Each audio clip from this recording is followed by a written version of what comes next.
자, 뉴턴은 중력을 발견한 사람이고 17, 18세기에 정말 유명한 영국의 물리학자이죠. 그래서 제가 지금 중력이라고 이야기를 하지만 여러분들이 만유인력이라는 표현도 들어보셨을 거예요. 그래서 만유인력 그러면 인력, 잡아당긴다는 뜻이에요. 만유. 만 가지 물체가 가지고 있는 힘이라는 거예요. 옛날에는 만이면 굉장히 큰 숫자였죠.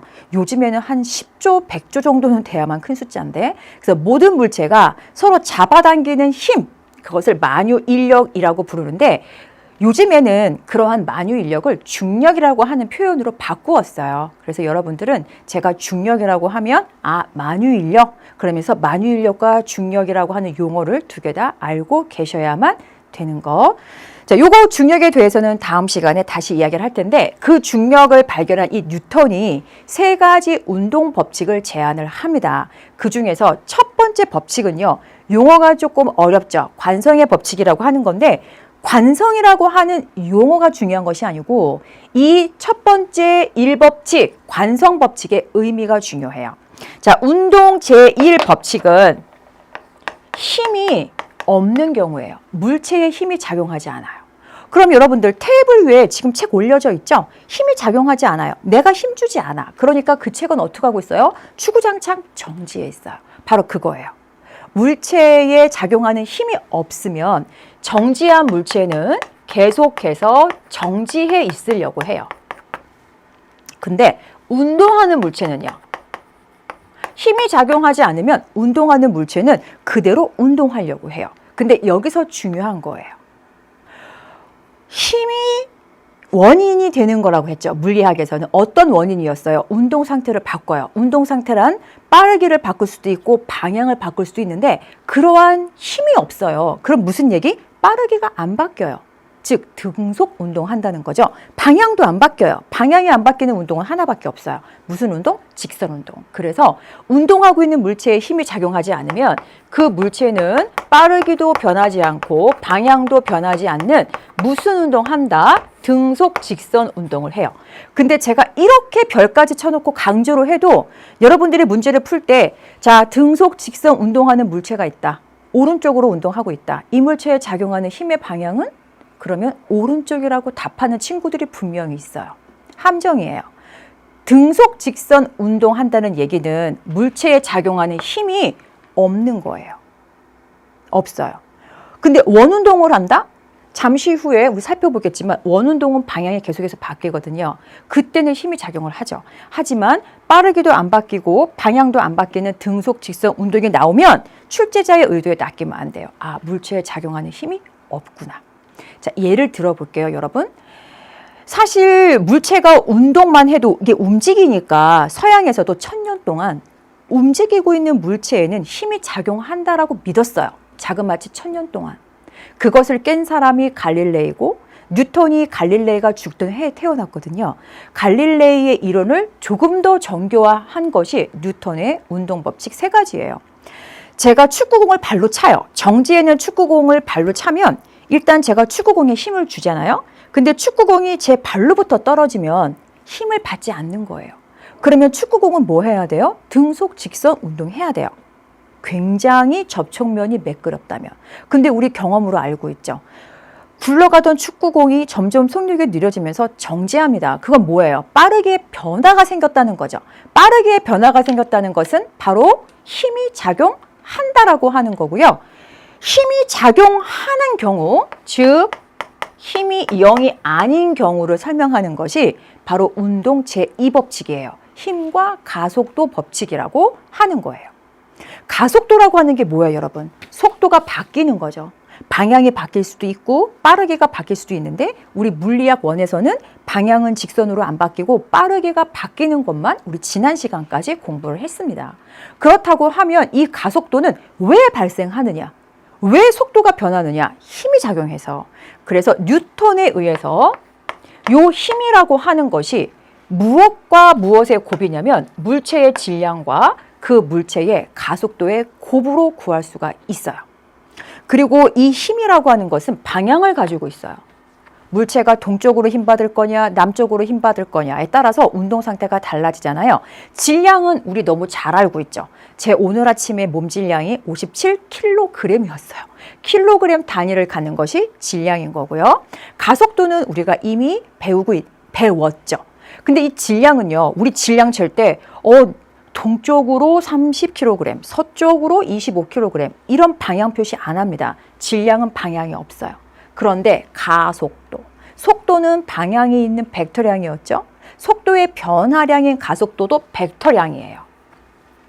따라서 F는 ma, 힘 방향 갖고 있고 가속도 방향 가지고 있는데 바로 이 힘의 방향과 가속도의 방향이 일치해요.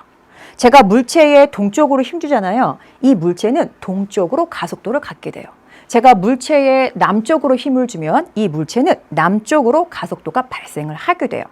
그래서 가속도의 방향과 힘의 방향은 항상 같다라는 것을 하나 기억하시고, 자, 뉴턴은 이렇게 약속했어요. 1kg인 물체에 1m/s의 제곱이라고 하는 가속도를 발생시키는 힘의 크기를 1 단위는 뉴턴이라고 이야기를 합니다.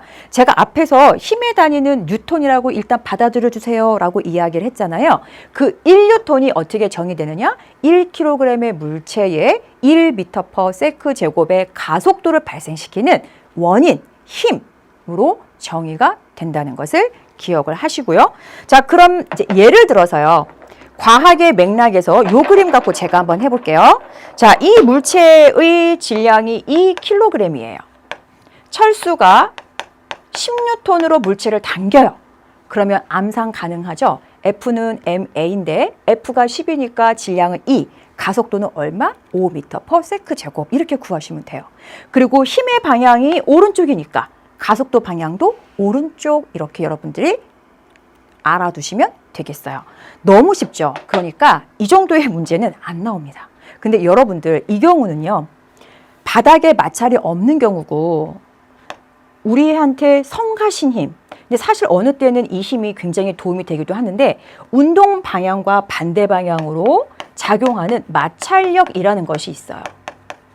만약 이 마찰력이 존재를 해서 이 마찰력이 2N이다라고 한번 가정을 해볼게요. 그럼 여러분들 이 물체에 작용하는 힘이 몇 개예요? 철수가 작용하는 힘, 그리고 바닥에 작용하는 마찰력 2개죠. 이렇게 힘이 2개가 작용할 때 이 물체의 가속도는 이런 문제가 나올 수가 있어요.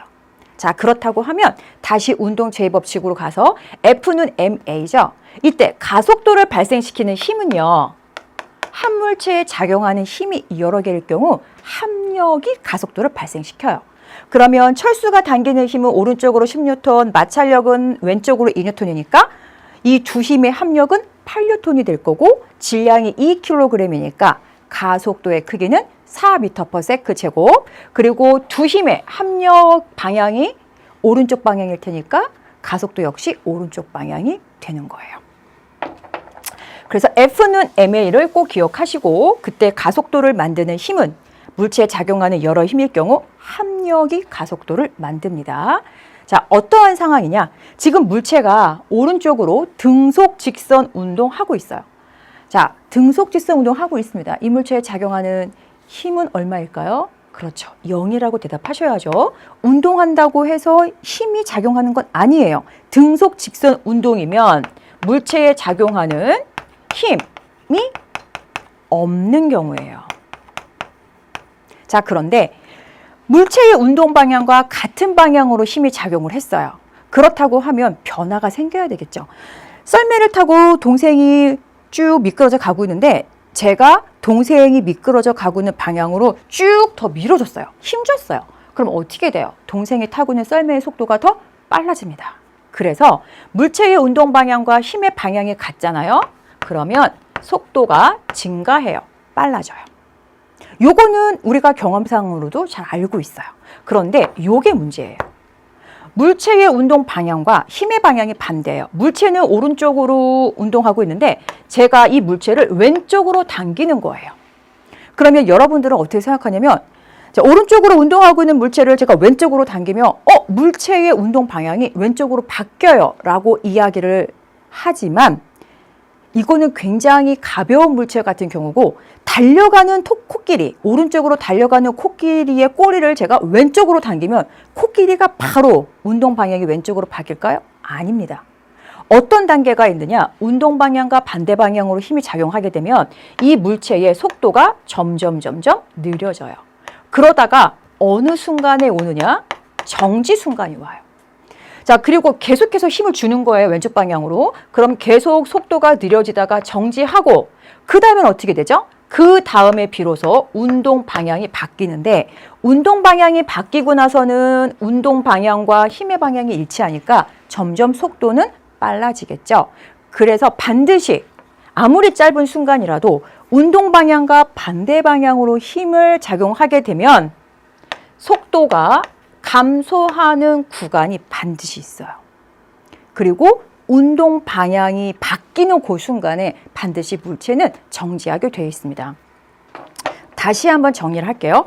자, 물체의 속도가 빨라집니다. 속도가 바뀌고 있죠. 힘이 작용하는 거예요. 어느 방향으로? 운동 방향으로. 그런데 오른쪽으로 운동하는 물체의 속도가 점점 느려지고 있어요. 속도가 바뀌었으니까 힘이 작용하는 거죠. 어느 방향으로? 반대 방향으로. 그런데 등속 직선 운동하고 있는 물체가 있네요. 힘이 0인 경우죠. 혹은 정지 상태를 유지하고 있어도 힘은 작용하지 않는 거죠. 자, 이 문제는 운동하고 있는 상황에서 힘이 0이니까 등속 직선 운동하는 거고 책상 위에 올려져 정지하고 있는 물체 같은 경우에도 역시 정지 상태를 유지하니까 이 물체에 작용하는 힘은 0이 되는 거예요.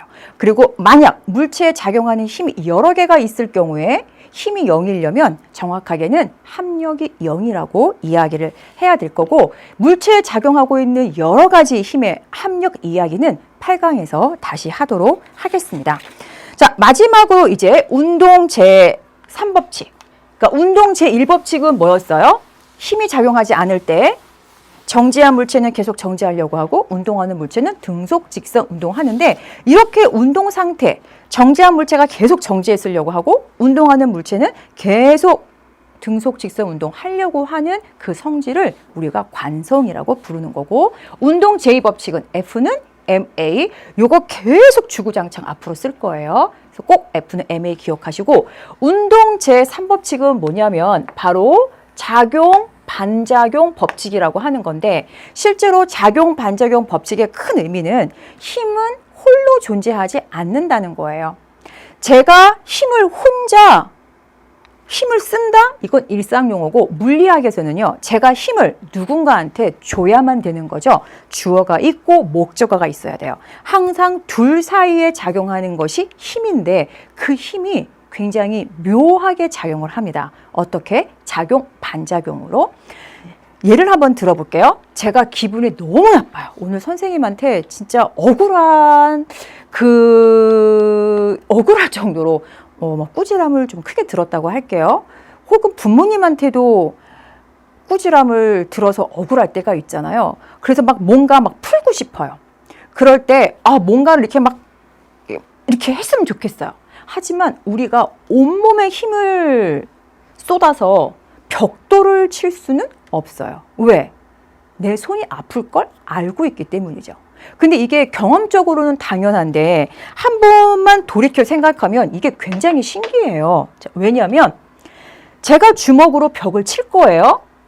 얼마로 칠 거냐면 100뉴턴으로 칠 거예요. 그러면 내가 힘을 벽한테 줬으니까 벽이 나한테 100뉴턴 힘 받아서 벽이 아파야 되는 거잖아요. 벽도 아파요.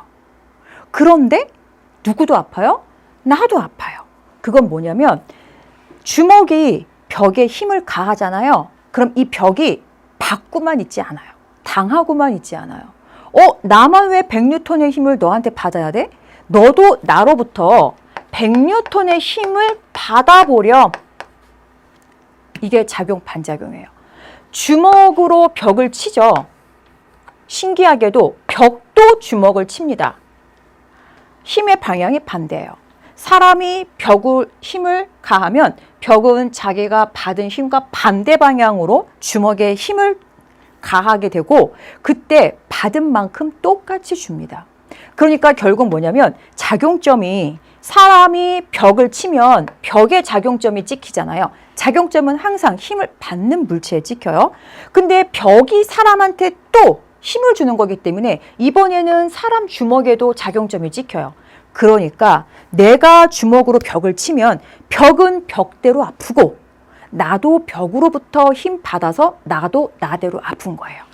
그래서 남의 눈에 눈물 흘리게 하면 내 눈에도 눈물 난다고 하잖아요. 그것처럼 내가 물체에 힘을 주면 굉장히 신기해요. 그 물체도 나한테 같은 크기의 힘을 줍니다. 그게 작용 반작용이고 항상 두 물체, 주어가 목적어한테 힘을 주죠. 목적어도 주어한테 힘을 주는 관계예요. 둘 사이의 관계가 작용 반작용이 되겠습니다.